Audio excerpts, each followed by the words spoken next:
next to several clients and work in an environment that a lot of my clients pull from. I'm pretty heavily involved in the startup community. I'm also the president of Nebraska Angels, so being sort of in this area constantly gives me really good presence in that area. So that's why I need to use. Can you tell us what Nebraska Angels is? Oh, sorry. Nebraska Angels is an affiliated network of angel investors. So it's a bunch of high net worth individuals that actually make investments in startup companies.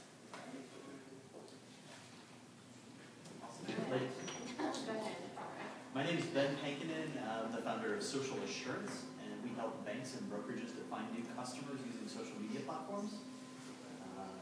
I actually office across the street, but I guess this is kind of a testament to this part of town where there are startups all over this corner and within a couple blocks of here. So there's a tremendous amount of density in this area for startups, and that's what makes it a lot of fun. Can you mention a few of those that are just across the street and down the street, just to let them know? Yeah, I'll try to. You guys can help me remember them. But yeah. I office in Caddy Corner in the Nebraska Global office space, and there are 7 Nebraska Global companies that they've invested in that are wholly owned subsidiaries of Nebraska Global. Actually, some of them are partially, but then they have Huddle is in our building as well, and then we have places like Three Pillars Media, which also they have a little startup doing mobile for trucking, just in the Apothecary building. We have Herdat just across the street there, which now I guess Blake's done with. It's now Open Doors. And then there's also Boo Box, which is 2 blocks down. Our Tribal is just down the street, which is a youth marketing company. I think Boutique Window, you guys, 42. Yeah, there was another one that I just ran into last week that's doing a fencing startup, so they actually measure out fences and My Salesman. Yep. Kind of fun. So there's a lot of little ones kind of popping up around here. Yeah. My wife, by the way. Married to this guy. My name is Amber Pankinen. I'm a registered dietitian, and I work as a consultant for food service companies. I write marketing material for them. But I also have a startup called Stirlist, which is going to be a site that connects registered dietitians to consumers through recipes. So if you needed a recipe for a specific diet, you could go to Stirlist and then access your own list of recipes. And I'm Brian Ardinger. I've got a lot of hats. My day job is I'm the entrepreneur in residence at New Tech Ventures, which is the tech transfer arm of the university. So New Tech kind of sits between the university and the private sector. We do a lot of work, obviously, with professors and students who have intellectual property that they want to either license or commercialize in some way. We help spin off startup companies from the university as well. My night job, I've got a small thing called the Big Plate, which is a meetup organization for entrepreneurs and startups. And with Fuse, we're here quite a bit doing other activities. So whether it's a Friday lunch activity, we'll bring in a speaker or show a video and have a table talk of some sort to get people interested in a variety of subjects. We host the Friday afternoon club here from 4 to 6 on every other Friday, which is basically we call it Welcome to the Jungle, opportunity to meet other entrepreneurs and startups. So we encourage you to come out for that.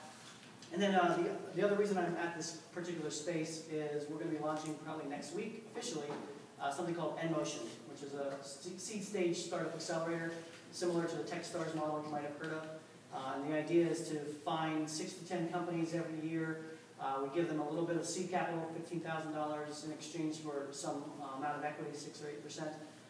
And through that particular process, we put them through basically a boot camp for 12 weeks, immerse them in the community, help them start their business, do some market validation, prototyping, things along those lines.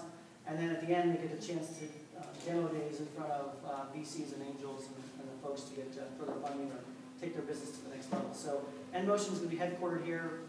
Any team that gets accepted into the program will get co-working space as they build out that product during that 12 weeks. And those are just some of the things that are going on. The great thing about Lincoln right now is it is really packed, and there's a lot of momentum around startups and building things. So if you have any ideas, any inkling, now's the time to jump in and be a part of what is happening down here. So thanks for coming out, and happy to answer your questions. All right. So has anybody heard of co-working before? Awesome. Good. Fresh minds. So Fuse is a co-working space, and pretty much is what you see here. Big open office space, the resources of a professional environment. We cater to a lot of entrepreneurs and startups. But what co-working is about is kind of almost an economic shift. So if you hear things talk about the new economy, it's all about the individual, it's about small business, entrepreneurs. I mean, that's why you're in this class, that's why you're learning these things. So Fuse is a facilitator for that kind of economic growth. Because instead of, as an individual, as a freelancer, as a startup, as a telecommuter, instead of working from your home, where you have distractions of your family, your pets, the pile of dishes that you haven't gotten around to yet, the TV turns on and suddenly 2 hours later you've learned more about MTV Cribs than you ever wanted to know. But here, you can find a more professional atmosphere that's away from those things. If you need to meet clients, if you need to have a teleconference, anything like that, without the noise in the background, somewhere where it's a nice clean space behind you when you're Skyping or something like that. This is an alternative to setting up shop at a coffee shop where Wi-Fi can be unpredictable, space can be an issue if there's only a tiny little table available. We are that alternative for people who are starting their own business, who are working for themselves, who are small companies. So for the hard and fast resources, they have professional space. You rent desk space rather than complete office space. Our memberships are monthly, so there's no long-term lease commitment if you are a startup venture and you don't know what the next 6 months look like, much less the next 2 years. Access to extremely high-speed Wi-Fi, printing and copying capabilities here. We have conference room space available, not only this large conference room that you see, but backing it on the other side are a couple of much smaller, what we call phone booths, which are meeting rooms just for one-on-one, or maybe up to about 3 people will fit in there for client meetings or teleconferences, things like that. But those are the kind of amenities we try and bring to the space, so that if you need to host an event, if you need to host a conference, you have that professional space here rather than hosting it in your living room or trying to put a few tables together at the mill. But what really makes co-working tick is the community that evolves from all of these different people be here. I mean, you've heard already the diversity of businesses that exists in the Haymarket area in our space. What really defines the success of co-working is being around like-minded people. And that's not because everybody has the same idea. It's that everybody's thinking along the same lines of trying to come up with what's next, what's the next big thing, what's your new passion project you're going to work on. And here's a space where that can happen. I mean, our coworkers, they benefit from being able to refer clients to one another, to be able to find partnerships for new projects or a new business they'd like to start. They benefit just from ideas being thrown around if they've never thought of something before, giving them, a new jump-off point for, where their business might go. It's all about people being here and being connected to one another.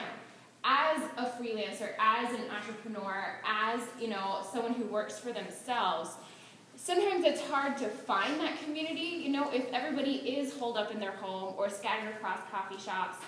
There's no gathering space where you can find, a lot of good concrete networking.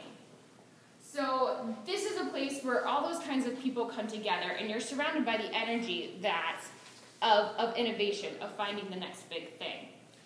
So all of you are more than welcome to come work at Fuse anytime you want. We do have drop-in daily fees of $20 a day to come and use our space, and that's all day long. We have free tokens for coffee downstairs, which is even better. But you're welcome to try it even for the month, if you just need it in the summer, if you just need it for 1 month, anything like that.